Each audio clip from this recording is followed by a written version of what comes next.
अखन अहाँ सब सुन रहल छी गौरगामा से शिवानी रिकॉर्डिंग स्टूडियो के शानदार प्रस्तुति प्रेजेंटेड बाय शिवानी रिकॉर्डिंग।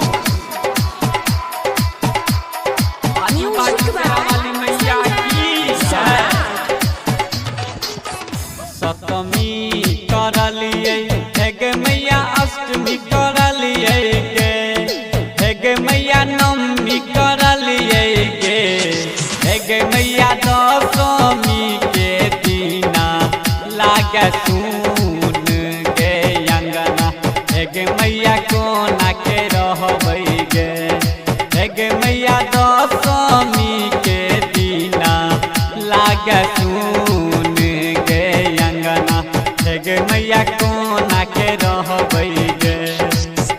सप्तमी करलिए हेगे मैया, अष्टमी करलिए गे हेगे मैया, नवमी करलिए गे हेगे मैया, दशमी के दीना लागे सुन गे अंगना हेगे मैया कोना के रहबै गे हेगे मैया, दशमी के दीना लागे सुन गे अंगना हेगे मैया कोना के रहबै गे हेगे मैया कोना के रहबै गे।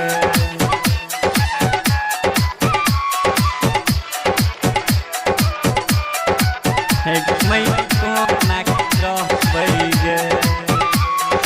Music by Sanjay Samrat. कलसा सजलिए मैया, दौड़ल चलिए लिए गे मैया, दौड़ल चलिए लिए गे हेगे मैया, हमरो गे बनेला तू भागल गे मैया, केहन निदर दी बनल छै गे हेगे मैया, हमरो गे बनेला तू भागल गे मैया, केहन निदर दी बनल छै गे। बाजू बाजू शेरा वाली मैया की है, केहन निदर दी बनल छै गे।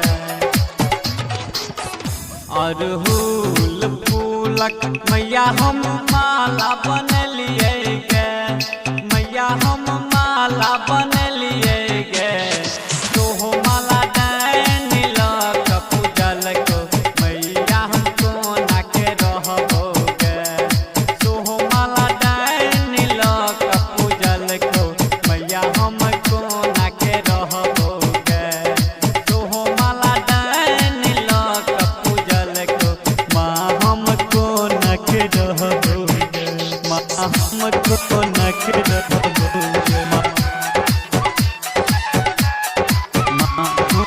कोना के रहबो गे। Presented by Shivani recording studio. Music by Sanjay Samrat. गायक दुलारी मैया, अर्जी करै छौ गे मैया, अर्जी करै छौ गे मैया, हमरो गे जिंदगी देनौ बैरी गे मैया, केहन निदर दी बनल छै गे गे मैया, हमरो गे जिंदगी देव बैरी गे मैया, केहन कठोर बनल छै गे।